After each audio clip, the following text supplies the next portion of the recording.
સ્વાગત છે point of Bharat media TV પર સત્યની દરેક પળ।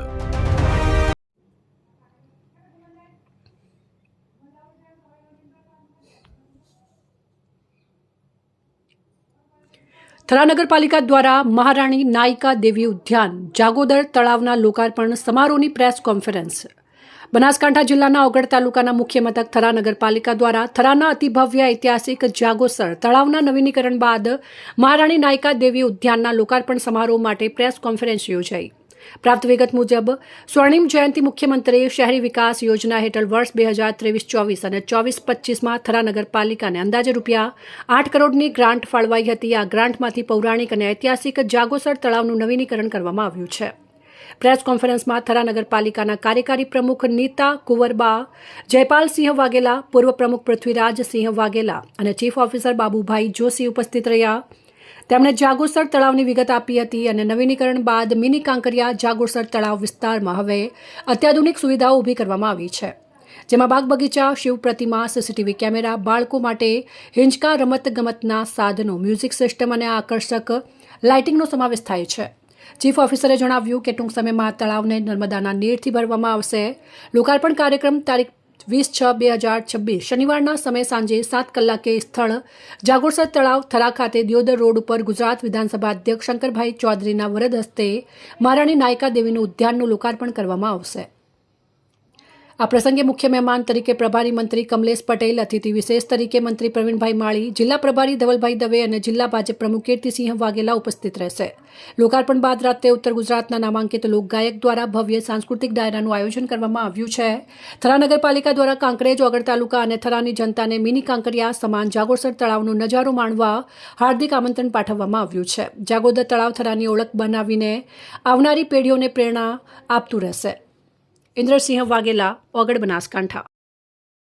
આજ રોજ થરા નગરપાલિકા દ્વારા જે ભારતીય જનતા પાર્ટીની 4.5 વર્ષ પહેલા થરા નગરમાં બોડી બેસી હતી, એ વખતે અમે જાહેર જનતાને વચન આપ્યું હતું કે અમારું વર્ષો જૂનું જાગોસર તળાવ, જે ઐતિહાસિક તળાવ છે, એ તળાવને અમે વિકાસ કરીશું।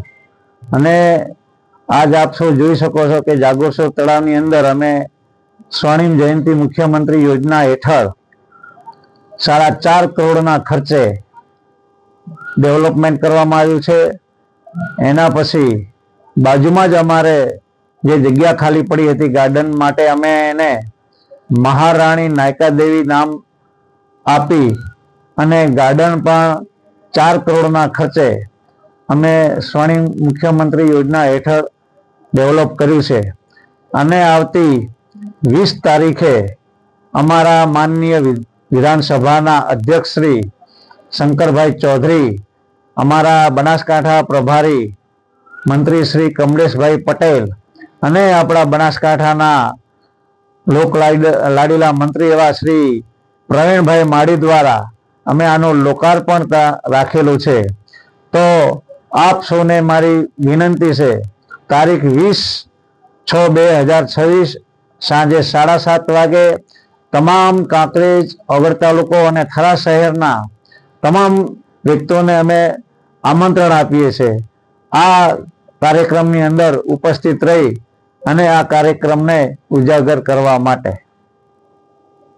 જાગોદર તળાવની જગ્યા પહેલાની અંદર લોકો માટે શું કયા પ્રકારની સગવડતા મળશે?